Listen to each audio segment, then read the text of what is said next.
नमस्कार दोस्तों, स्वागत है आपके अपने YouTube चैनल संस्कृत अड्डा पर। दोस्तों, आज की जो वीडियो इसमें हम करने वाले हैं आपके टीजीटी पीजीटी 2024 में होने वाले एग्जाम के लिए महत्वपूर्ण क्वेश्चन प्रैक्टिस सेट। और ये जो क्वेश्चन है आपके सभी संस्कृत वाले जो एग्जाम हैं इनके लिए महत्वपूर्ण रहने वाले हैं। और अगर आप हमारी इनसे पहले वाली वीडियो को अगर आप देखना चाहते हैं तो इसे आप हमारे चैनल की प्ले लिस्ट में जाकर देख सकते हैं।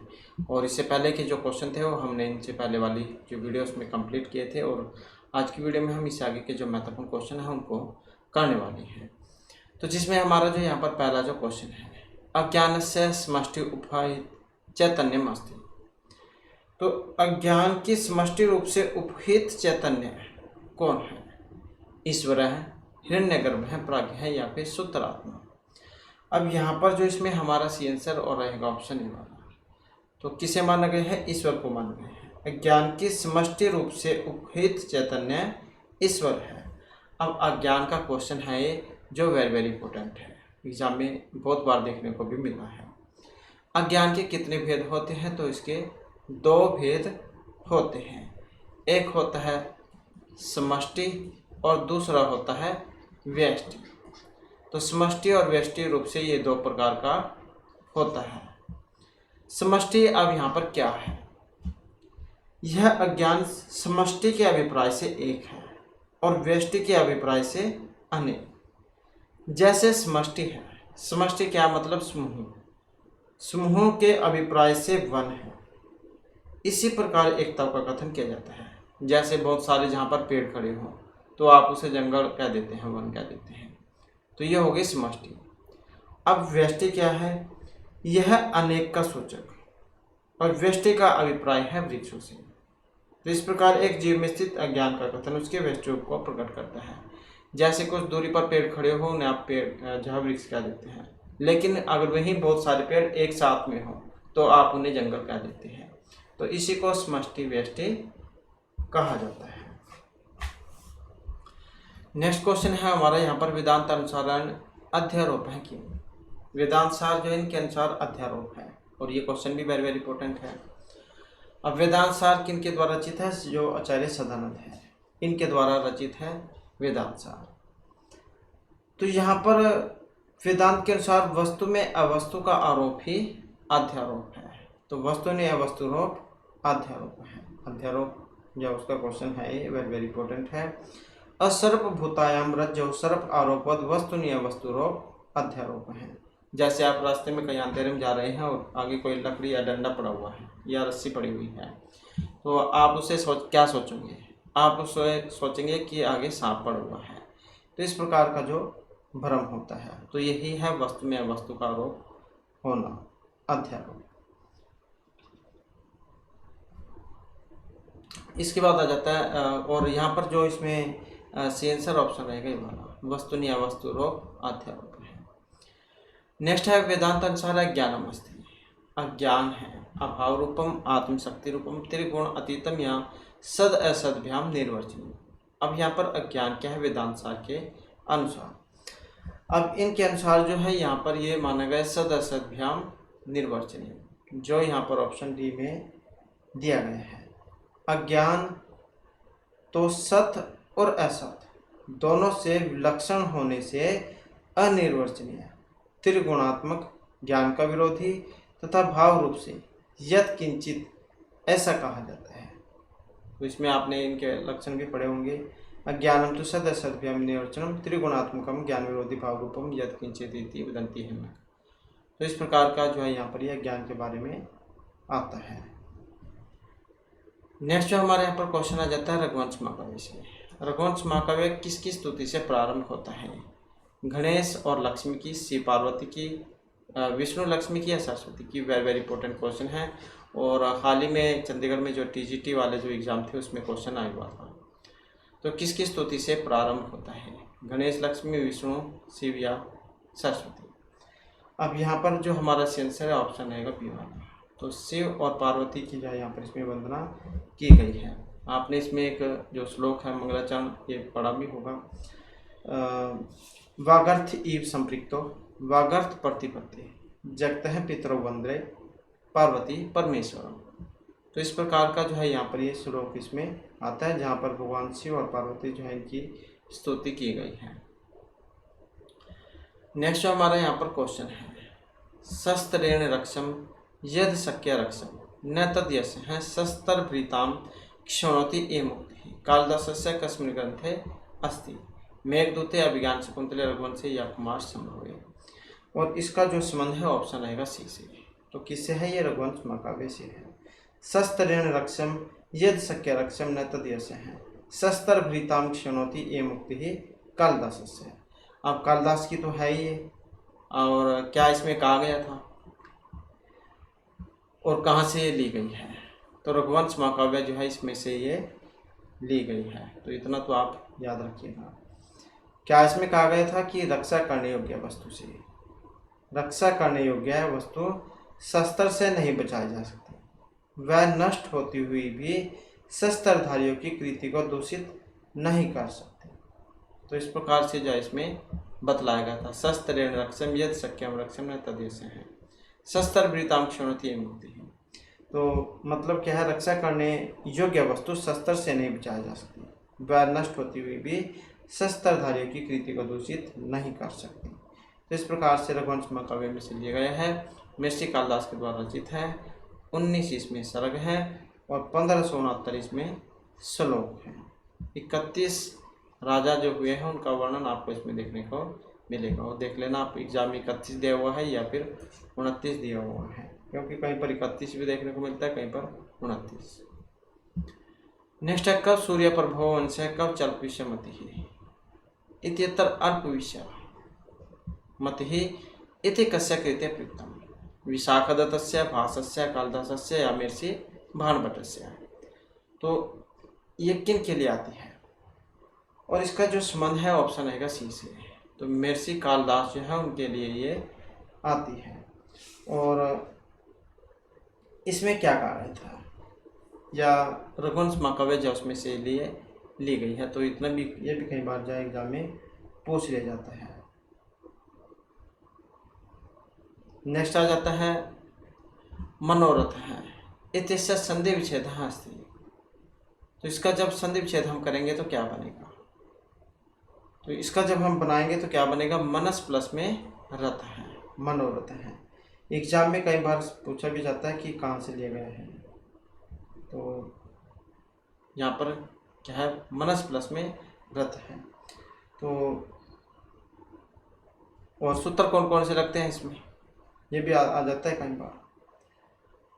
तो इसमें सजस्वरूप जो सूत्र है, इससे मनस का जो सा है, मनस में जो ये सा है, इसके स्थान पर रू हो जाएगा। सा को क्या हो जाएगा? रू हो जाएगा।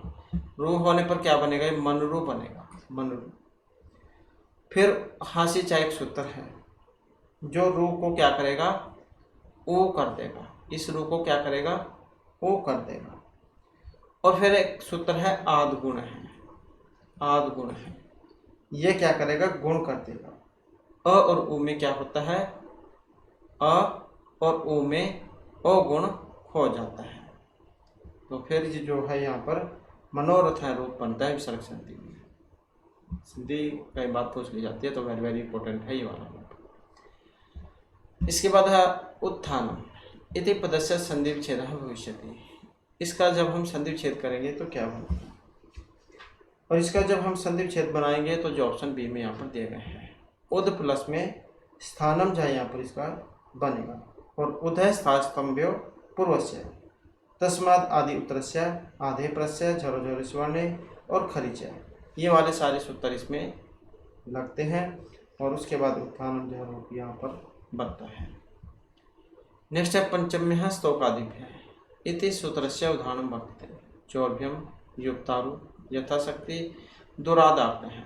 तो पंचम्य स्तोकादिभ्य इस सूत्र का उदाहरण है। और इसका जो उदाहरण है जो ऑप्शन डी में यहाँ पर दिया गया है, तो कौन सा है? दुराद आग्न है। और ये तो जैसे लौकिक हो गया, अलौकिक दूर गस आगत सो पंचमी तत्पुरुष समास, दूर से आया हुआ। नेक्स्ट आ जाता है तत्पुरुष हैं। इति सूत्रम अस्ति। विधि, नियम, परिभाषा या अधिकार। वेरी वेरी इंपॉर्टेंट है। तत्पुरुष किस प्रकार का सूत्र है, और तत्पुरुष जो है इसको अधिकार सूत्र मान गए हैं। अधिकारो एवं प्राग बहुव्रीहि, तो यह अधिकार सूत्र है। बहुव्रीहि के पूर्व तक तत्पुरुष समास का अधिकार होता है। तो ये भी महत्वपूर्ण क्वेश्चन यहाँ पर हो जाता है। इसके बाद है पूर्वस्याम शालायाम भव है। इत्यस्य समस्त पदम विदिते। पूर्वशाल है, पूर्वशाल है, पौरवशाल है या पूर्वशाल। तो पूर्वस्याम शालायाम भव का जो समस्त पद है, मूल पद कौन सा है? तो मूल है जो ऑप्शन सी में दिया गया है, पौरवशाल है। तो ये वाला है पूर्वस्याम शालायाम भव है, पौरवशाल है। और तो इस प्रकार से जो यहाँ पर इसका जो है पौरवशाला जो है यहाँ पर बनेगा। नेक्स्ट आ जाता है पौरोधात। सूत्रेण प्राप्त है शब्द है वर्तते।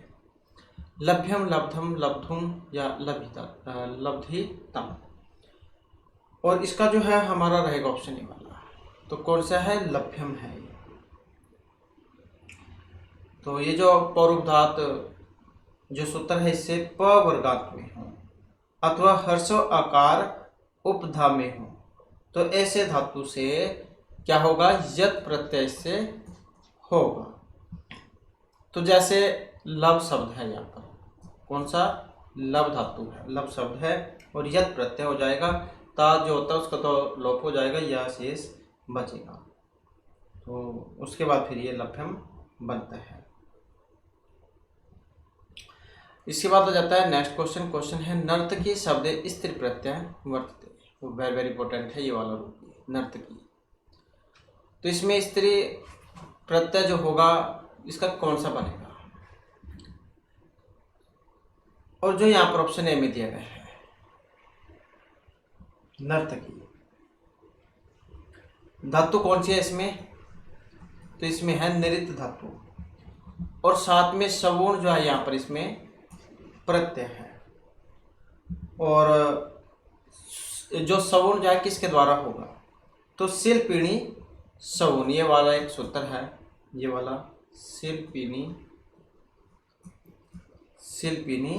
सवर्ण, ये वाला शिल्पिनी सवर्ण, ये कंप्लीट सूत्र है यहाँ पर, जिसके द्वारा सवर्ण होता है। सवर्ण जाए इसमें इसका लोप हो जाएगा, ये हलत है इसका लोप हो जाएगा, इसमें बचेगा वो शेष। फिर एक सूत्र है युवर ना को, ये क्या करेगा? इस जो वो है, ये जो वो है, इस वो को क्या कर देगा? अक जाइए आदेश कर देगा। तो उसके बाद नर्तक बन जाएगा, क्योंकि वैसे नृत है, नृत से वो को आक होकर नर्तक बन जाएगा। उसके बाद एक में सूत्र आता है सिद्ध घोरादिभ्यश्च, ये वाला गेस जो है यहाँ पर करेगा, और इस गेस का दीर्घ ई बड़ी ई जो है ये शेष रहता है। तो उसके बाद फिर जो नर्तकी जो है ये बनता है। इसके बाद जो हमारा नेक्स्ट क्वेश्चन है, आचार्य से पत्नी कथ्यते। आचार्य की जो पत्नी है उसे कहा जाता है, आचार्य की पत्नी को क्या कहा जाएगा? और जो यहाँ पर ऑप्शन डी में दिया गया है, आचार्य की जो पत्नी है उसको हम आचार्याणी कहेंगे, जैसे अध्यापक अध्यापिका होती है। तो इसके बाद आ जाता है नेक्स्ट क्वेश्चन हमारा गानपदम। यहाँ पर प्रत्यय है व्यय, अण, अय या घ प्रत्यय, और इसमें भी अगर हम बात करें तो ऑप्शन बनेगा पी वाला। तो गणपति जो शब्द है और अण जो यहाँ पर प्रत्यय है। असपत्यादिभ्यश्च अण, ये वाला सूत्र है। असपति और गणपति इनमें अण करता है, अण में ना का लोप हो जाएगा, अ जो है शेष बचता है। तो उसके बाद आसपतम गणपतम ये वाले रूप बनते हैं। नेक्स्ट आ जाता है ज्ञानमान। यहाँ पर प्रकृति प्रत्यय स्तः, स्तः क्यों है? अस्ति स्तः सन्ति, दो है यहाँ पर। अब प्रकृति और प्रत्यय कौन से हैं ज्ञानमान में?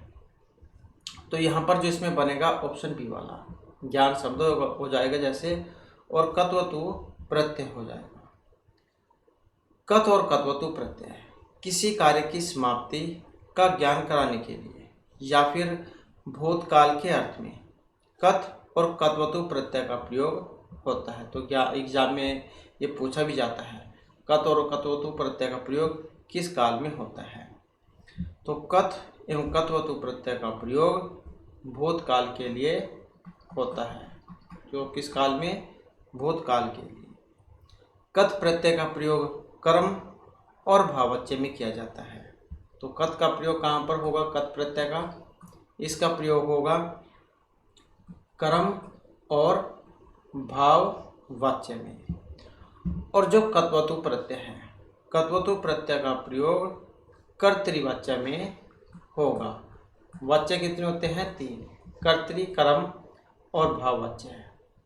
तो ये 3 होते हैं। तो ज्ञान शब्द में कत्वतु प्रत्यय और इसके बाद फिर बनेगा ज्ञानवान। इसके बाद आ जाता है धातु अण्वुल त्रिचो इति प्रत्यय कस्मिन् अर्थे प्रयोगः भवति। अण्वुल त्रिचो प्रत्यय किस अर्थ में प्रयोग में आते हैं? कर्तरी, क्रिया, भूतकाल या भविष्यत काल अर्थ। और इसमें देखें तो हमारा आंसर ऑप्शन ए वाला है। तो अण्वुल त्रिचो जो प्रत्यय है ये कर्तरी अर्थ में प्रयोग में आता है। कर्तरी अर्थात कर्ता, कर्ता, कर्ता। तो कर्ता अर्थ में जो है प्रयोग में आता है। नेक्स्ट है नंदन है। नंदने पदे प्रकृति प्रत्युस्त है। नंदन है जो है इसमें प्रकृति प्रत्यय है। अणि, इणि, ल्यू, ल्यूट या अन। तो कौन सा है इसमें? अब यहाँ पर अगर हम इसमें देखें तो जो है ऑप्शन बनेगा सी वाला। ल्यू जो है यहाँ पर इसमें प्रत्यय है। इसमें भी एक सूत्र आता है, कई बार पूछ लिया जाता है सूत्र कौन सा है। तो नंदी ग्रही पचादिभ्यो ल्यूणी अन्यच है। तो नंदी, ग्रही और पच इन धातुओं के साथ ल्यू, ईणी और अच प्रत्यय का प्रयोग होता है। ल्यू, ईणी और अच इन प्रत्ययों का प्रयोग होता है। सूत्र है नंदी ग्रही पचादिभ्यो ल्यूणी अन्यच है। तो यहाँ पर नंदी शब्द हो जाएगा और ल्यू प्रत्यय, ल्यू में वैसे ही इसका लोप हो जाएगा, यू बचेगा, यू को अन हो जाएगा। तो नंदना रूप यहाँ पर बनेगा। नेक्स्ट हमारा क्वेश्चन है घनंती। यहाँ पर धातु आई है हन, जनी, तुद या त।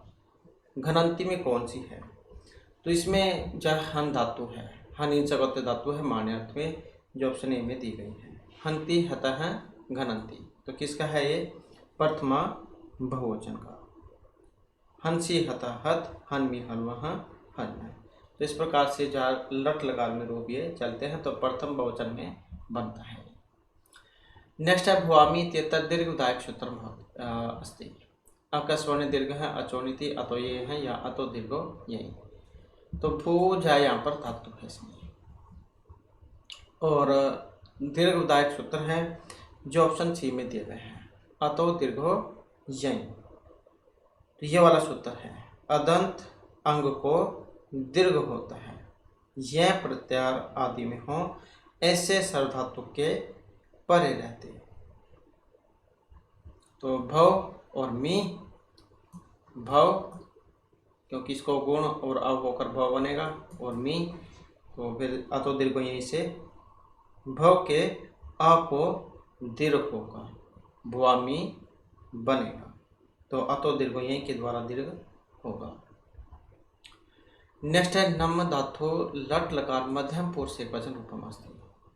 नम नमस्कार करने अर्थ में है और नमे स्वस्ति स्वास शब्दालम सठ कारक प्रकार में जो सूत्र आता है तो इसके योग में चतुर्थी जो विभक्ति है उसका प्रयोग किया जाता है। तो कौन सी विभक्ति का? चतुर्थी विभक्ति का। तो यहाँ पर नम धातु लोट लकार मध्यम पुरुष एकवचन का रूप कौन सा बनेगा? तो यहाँ पर बनेगा जो ऑप्शन बी में दिया गया है, अर्थ नम जो है यहाँ पर इसका बनेगा। इसके रूप कैसे चलते हैं? तो नम तात और नम तो, नम तात और नम तो ये दो रूप हैं जो प्रथमा के एक वचन में बनते हैं।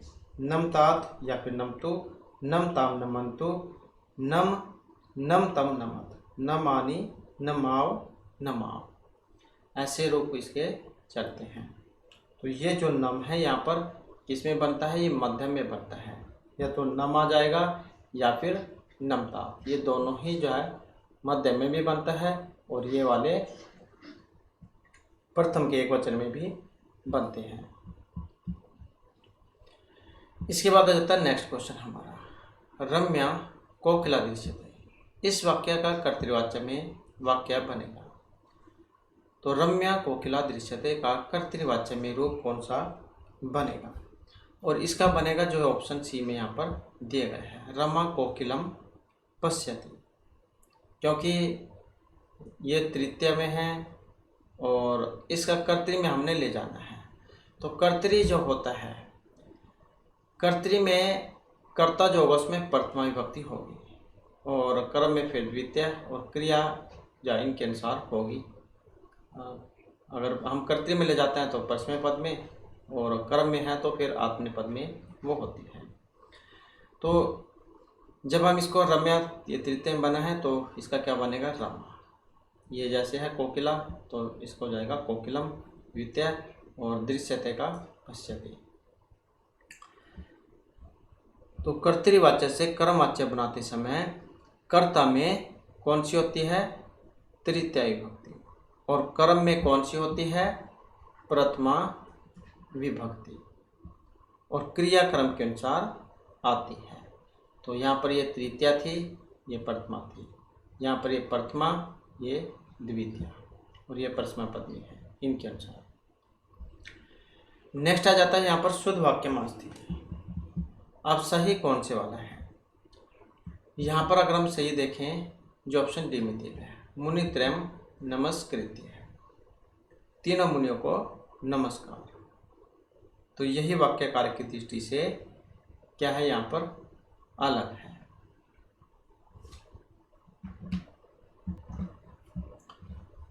तो यहाँ पर जो ऑप्शन डी अर्थात यही शुद्ध है और अन्य जो यहाँ पर दिए गए सारे अशुद्ध है, गलत है।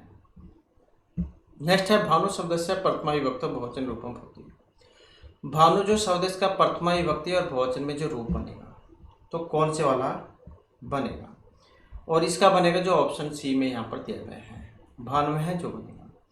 और भानु के रूप कैसे चलते हैं, सूर्य कह देते हैं तो भानु, तो भानु हूँ, ये जो है यहाँ पर एक वचन में बनता है, भानु भानु भानु।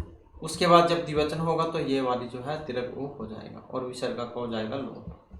तो भानु भानु भानुवः, भानु भानु भानु, भानुना भानुभ्याम भानुभिः, भान्वे भानुभ्याम भानुभिः, भानोः भानुभ्याम भानुभ्यः, भानोः भान्वौ भानुना, भानौ भान्वः भानुषु, हे भानु हे भानु हे भानुवः। तो ऐसे बनता है। और जो नाम या फिर अनाम ये हमेशा षष्ठी के बहुवचन में बनता है, और ये जो सु है, ये वाला हो ये वाला हो ये वाला हो, ये सारे सप्तमी के बहुवचन में बनते हैं। तो ये सप्तमी में, ये षष्ठी में नाम ना हो, तो इतना आप याद रखिएगा। इसके बाद है लता शब्द रूप में लते, इसकी आवृत्ति हुई है, वेरी वेरी इंपॉर्टेंट क्वेश्चन है। तो लते कितनी बार आया है, 2 3 4 5 6 कितनी बार है। तो यहाँ पर अगर हम इसमें देखें तो ऑप्शन रहेगा बी वाला हमारा, 4 बार आया है। लता लते लताः लताम लते लताः लत्या लताभ्याम लताभिः लतायै लताभ्याम लताभ्यः लतायाः लताभ्याम लताभ्यः लतायाः लत्योः लतानां लतायां लत्योः लतासु, हे लते हे लताः। तो ऐसे जो यहाँ पर जो है इसमें 4 बार ये आ जाता है।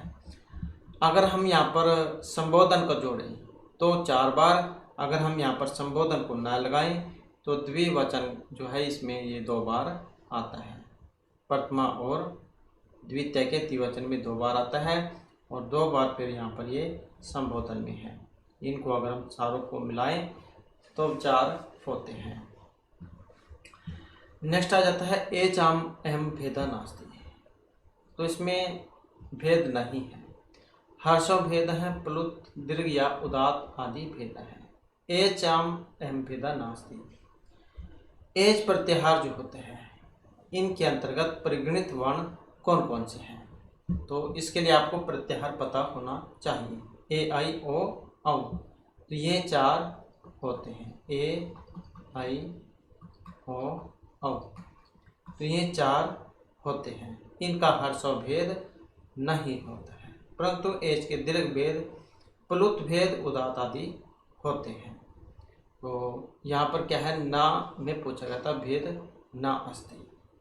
तो इस प्रकार से देखें तो ये जो ऑप्शन ए वाला है ये नहीं है। ए ओ आई औ इनका भेद नहीं होता है। इसके अलावा दीर्घ भेद, प्लुत भेद, उदात आदि भेद ये माने गए हैं। इसके बाद क्वेश्चन है कटे आस्ते। इसमें कटे पद कैसा आधार है? आधार मतलब सप्तमी भक्ति का है ये, और जो सप्तमी भक्ति में जो आधार है इसके 3 भेद होते हैं। कौन कौन से? वैशेषिक, अभिव्यापक और औपश्लेषिक। औपश्लेषिक, वैशेषिक, अभिव्यापक ये 3 होते हैं। तो कटे आस्ते जो यहाँ पर उदाहरण है ये इनमें से किन का है? तो ये जो है यहाँ पर औपश्लेषिक का उदाहरण है। तो यह औपश्लेषिक का हो गया, और जो 2 बच गए जैसे वैशेषिक है, तो वैशेषिक का उदाहरण है मोक्षे इच्छा अस्ति। मोक्षे इच्छा अस्ति। और अगर हम अभिव्यापक को देखें तो इनका है तिलेषु तैलम। तिलेषु तैलम। तो ये जो है यहाँ पर 3 है। औपश्लेषिक का हो गया कट्यास्ते, वैशेषिक का मोक्षे इच्छा अस्ति, अभिव्यापक हो गया तिलेषु तैलम। इसके बाद फिर जो नेक्स्ट है गोसु दोहिमानिषु गत है। वाक्य प्रवृत्तम सूत्रम अस्ति। निमित्तात् कर्मयोगे, सप्तम मध्यकरणे, सप्तम में पंचम में कारक मध्य, ये सचा भावन भावलक्षण। और वेरी वेरी इंपॉर्टेंट क्वेश्चन है, जितना कहीं उतना कम है, क्योंकि एक न एक तो एग्जाम में आता ही आता है। तो गोसु दोहिमानिषु गत है। तो ये जो यस्सचा भावन भावलक्षण जो सूत्र है इसका यहाँ पर ये उदाहरण है। जिसकी क्रिया से कोई दूसरी क्रिया लक्षित होती है तो उस क्रियावान में सप्तमी भक्ति होती है। तो कई बार ये भी आ जाता है कि ऐसा भावन भाव लक्षण कौन सी भक्ति है, तो सप्तमी जा विभक्ति इसके योग में होती है। उदाहरण रहेगा गोसु दोहिमानिषु गत है। तो ये वाला उदाहरण है। तो यहाँ पर गोसु दोहिमानिषु गत है, वह गायों के दुहे जाते समय गया। तो यहाँ गाय में रहने वाली दोहन रूप क्रिया से किसी व्यक्ति की गमन क्रिया लक्षित की जा रही है। तो यहाँ पर सप्तमी विभक्ति होगी। वेरी वेरी इंपॉर्टेंट है ये वाला रूल। इसके बाद जो नेक्स्ट आ जाता है शून्यवाद है निबद्ध वर्तते। जैन, चार्वाक, बौद्ध या वैशेषिक दर्शन शून्यवाद है निबद्ध वर्तते, और इसका जो संबंध है ये बौद्ध दर्शन से है। बौद्ध दर्शन जो है इसके 4 संप्रदाय हैं: वैभाषिक, सौत्रांतिक, विज्ञानवादी, शून्यवादी। तो बौद्ध दर्शन के प्राचीन आचार्य है नागार्जुन, और यह दर्शन भारत का क्या है, अत्यंत प्राचीन दर्शन माना गया है। इस दर्शन की गिनती अवैदिक दर्शन या फिर नास्तिक दर्शन में होती है।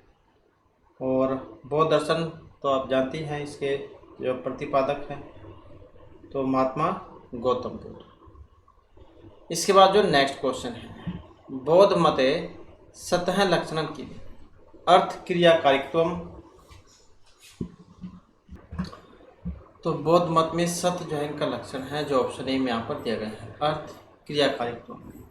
और यहाँ पर जो है सत का जो लक्षण बताते हुए कहा गया है कि असत है सत जायते, कि असत से सत की उत्पत्ति होती है। नेक्स्ट जो हमारे यहाँ पर क्वेश्चन है, माध्यमिक मत अन्वयन है बौद्ध कस्य वादस्य पोषण। बाह्यार्थ शून्यवादस्य, सर्वशून्यवादस्य, बाह्यार्थ अनुमेयवादस्य या बाह्यार्थ प्रत्यक्षवादस्य। तो माध्यमिक मत अन्यय बोधा कस्यवादस्य पोषण।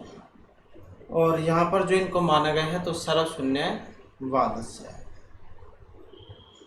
तो माध्यमिक प्रतिपादक अर्थात नागार्जुन सब शून्य है, इसलिए सत्य है असत उभयात्मक अनुभयात्मक इन चतुर्विध कोटियों से नितांत मुक्त दर्शन का मूल तत्व शून्य ही है। अर्थात कहने का मतलब है कि मध्यम वर्ग के जो अनुयायी थे इन्होंने बौद्ध को सर्वशून्यवाद का पोषक बतलाया है। नेक्स्ट है अर्थ संग्रह से लेखकास्ति जैमिनी सबर स्वामी लोगाक्षी भास्कर या कुमारिल भट्ट हैं। तो ये जो अर्थ संग्रह है जो इसके लेखक हैं, अब इसके लेखक कौन हैं और जो यहाँ पर ऑप्शन सी में दिए गए हैं। तो अर्थ संग्रह किन के द्वारा रचित है? लोगाक्षी भास्कर जो है इनके द्वारा रचित है। और जैमिनी मीमांसा है इनकी। सबर स्वामी सबर भाषा नाम से भी आप याद रख सकते हैं। कुमारिल भट्ट श्लोक वार्तिक, तो कौन सा इनका? श्लोक वार्तिक, इस प्रकार से इनके द्वारा रचित है। नेक्स्ट हमारा क्वेश्चन आ जाता है महाभारते गीता वर्तते भीष्म पर्व शांति उद्योग या तुरंत पर्व। महाभारत किस में है? पर्वों में है, जिनकी संख्या 18 है। और महाभारत में एक पर्व आता है भीष्म पर्व, तो उसी के अंदर से जो है यहाँ पर गीता ली गई है। गीता अध्यायों में है, जिनकी संख्या 18 है। जैसे महाभारत में 18 पर्व हैं, गीता में अध्याय 18 हैं, इसी प्रकार से पुराण 18 हैं, इसी प्रकार से उपपुराण 18 हैं। तो ये सभी 18 होते हैं। तो भीष्म पर्व से है ये। नेक्स्ट जो हमारा क्वेश्चन है महाभारत का नायक है। महाभारत जो इसमें नायक है श्री कृष्ण है, अर्जुन है, दुर्योधन है या फिर युधिष्ठिर है। तो महाभारत में नायक कौन है? और महाभारत जो है इसमें रहेंगे ऑप्शन डी वाली, अर्थात जो यहाँ पर युधिष्ठिर है। वीर रस है इसमें और शांत रस भी है इसमें।